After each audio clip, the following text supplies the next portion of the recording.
Hello dear students, welcome to the e-learning class of social science. Myself Bhagirathi Behera, TGT Social Science of JNV Bagudi Baleshwar, Odisha.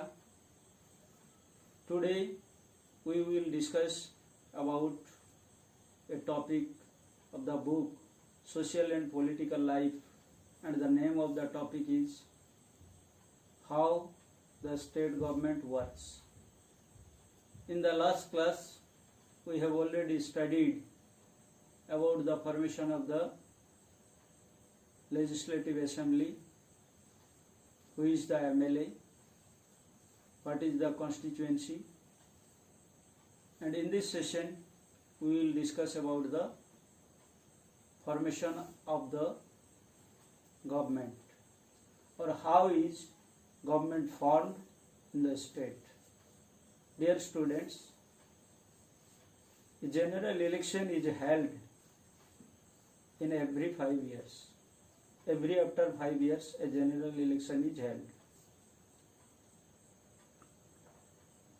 After the election of assembly, the political party whose MLAs own more than half the number of constituencies in a state is said to be a majority and has the first right to form the government of the state.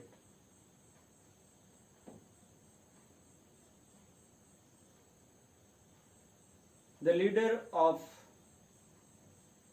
that party is appointed as the chief minister by the governor, and in consultation with the chief minister, the governor appoints other ministers, the council of ministers. They are also known as the executive. So, who are the executive? The executive comprises the governor, council of ministers, and the chief minister. The governor is the chief executive of the state, whereas the chief minister is the chief executive of the government.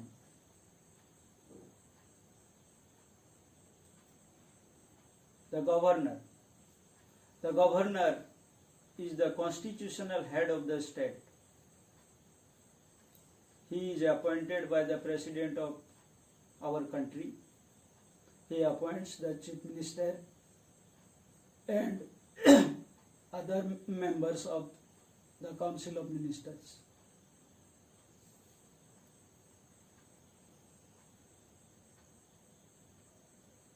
He appoints to the chief minister other council of ministers. In this way, the government is formed generally. Sometimes what happens, no party gets clear majority, more than half of the total numbers of the seats. In that case, the political parties tries to mix to each other,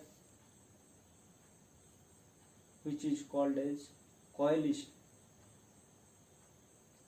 If any coalition group is able to show the majority, that group forms the government, and that government is called as the coalition government. So in this respect, the governor has also the discretionary power I mean the constitutionally given discretionary power to appoint the chief minister, and the chief minister has to show the majority in the legislative assembly to confirm his government. In this way, the government is formed, and who are within the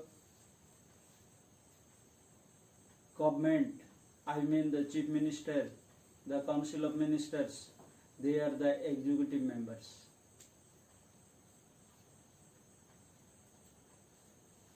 The chief minister is the leader of the legislative assembly of the state. He selects the ministers in the council of ministers. As the head of the council, he allocates the portfolios of departments to them. The CM is the main link between the governor and the state cabinet. Generally, the governor exercises all his functions on the advice of the chief minister.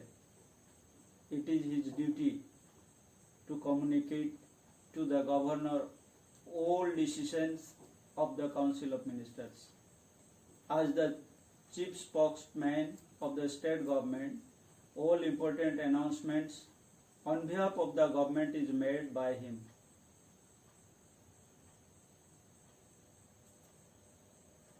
The policies and working of the different ministries are monitored and coordinated by him. He summons and presides over the meetings of the council of ministers. The governor appoints or dismisses other ministers on his advice alone. The chief minister allocates or reallocates the portfolios among the ministers.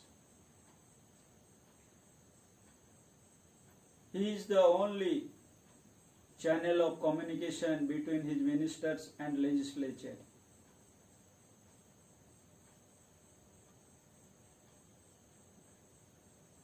He remains responsible to the Legislative Assembly for the acts performed by the State Council of Ministers.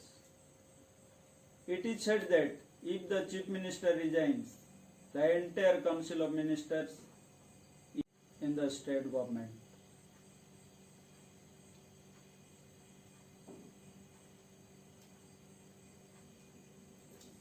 The other ministers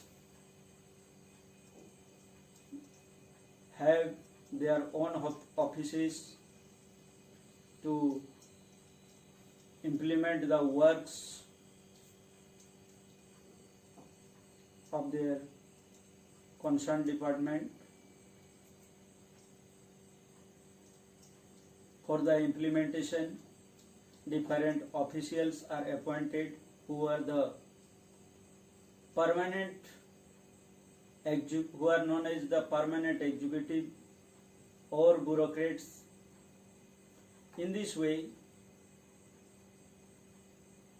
the governmental work is performed. Dear students, in the last session we have discussed about the debate and discussion in the Legislative Assembly. During this debate and discussion, we see almost two parties. The party who forms the government is known as the ruling party, and all other members are known as the opposition. Generally, the opposition raises the question and the concerned minister gives the answer what steps have been taken by the government and what steps is going to be taken by the government.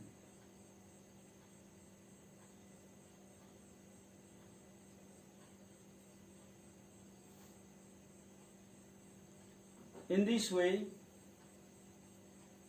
they are responsible to the people.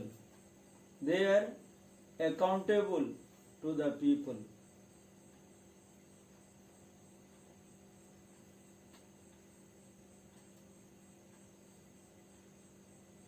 Between the government or the legislative members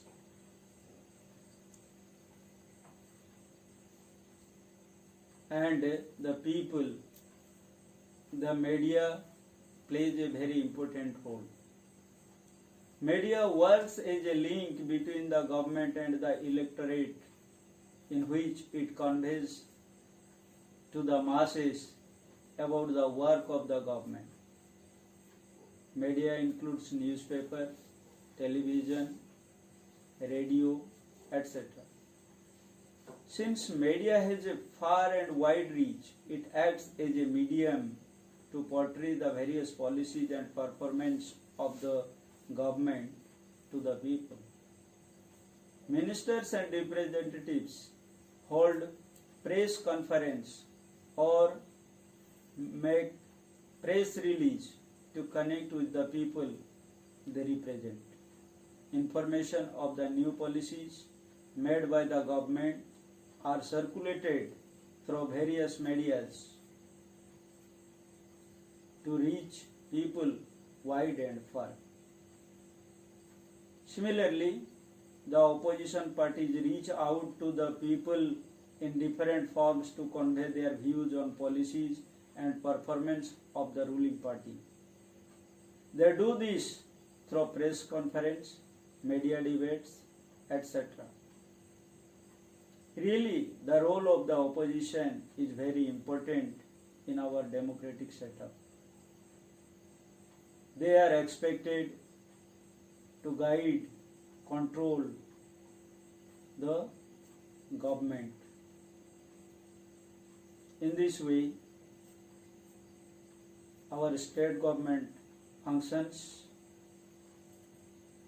There are other forms of opposition also, which are known as rallies, public debates, protests, marches, etc., through which people react against the action of the government. If people do not believe in the work of the government, they take out the rallies. In this way, they give their opinions to the government, what is to be done for the people by the government.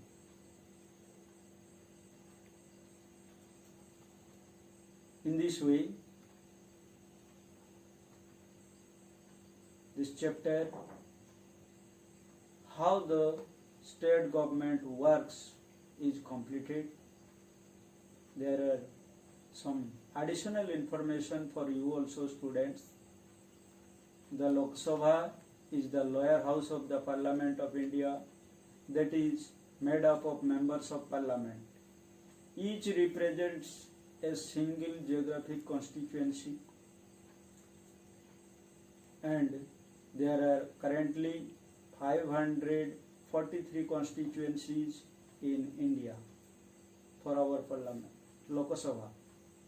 Each state has between 7 and 9 MLA for every member of Parliament that it has in the Lok Sabha. The state like Odisha has 21 members of Parliament.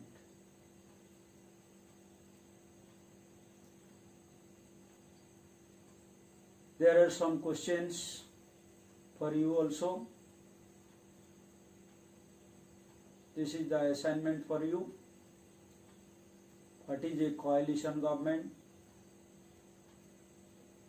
The second one is, what is the collective responsibility?